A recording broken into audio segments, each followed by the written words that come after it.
Kind of how I treat every project, whereas at first I'm really excited, and then I think about what I actually have to do and what it means, and then I get really nervous, and then I just get over it and do it. So um, I was definitely overwhelmed at times with the understanding of the community that has embraced Superman for years and years, and sort of the responsibility to play Lois in a way that will mean something to them as well. So you kind of have to get past that while still keeping in mind that it's there, but just really honoring the material and the script that was put in front of you.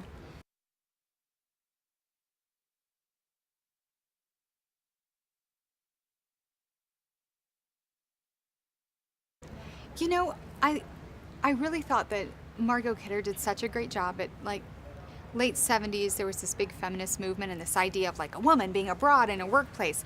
And I think that we've kind of moved past that, and we have a great femininity that exists in women today that are strong, and you don't feel necessarily that you have to be a man. So I really like that Lois still is sort of feminine and still gets herself in trouble, but is strong, and I love that she's clued in, But that was, I mean, they wrote that for me, so that's fantastic. That she already knows who Clark is, and she does the investigation that's necessary to figure out who he is. She's an integral part to the story, and like the army knows that I know, so I'm in a little trouble, you know. Yeah.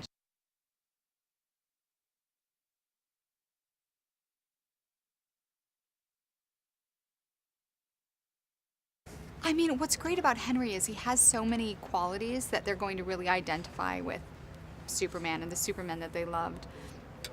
In that he's, of course, got this physical presence that is, as you say, just begs you to stay in the room. But he also has sort of this charm and this ease about him, and it's not sort of this aggressive masculinity, and I think that that's really important for Superman.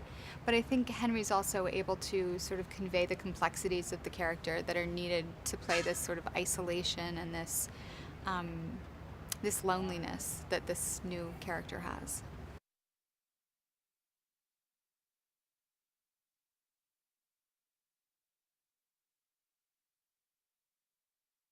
There's a couple. I mean, I always just go with what flashes in my head. I really enjoyed shooting the interrogation scene, and in the shooting of it, it was a lot. We shot it. It took a lot longer, and just to get to sit there and start to develop what is Lois and Clark's banter, and kind of how they enjoy each other, and to get to see that was really fun. And I also love the end. Someone else said this, and I thought about it.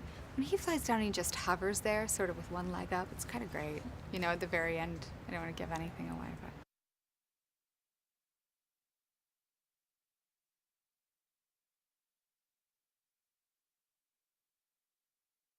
Well, I love what Zach brought to it because he has all the sort of energy and spectacle that is Zach. And like when you meet Zach, he's just does have all of this energy, and he's the most validating director to work with because you finish the scene and he's like, awesome. And it's like you feel like you're working with the best football coach ever, and you've just done the best play, and you feel really great about yourself, and you have to go back and do it again.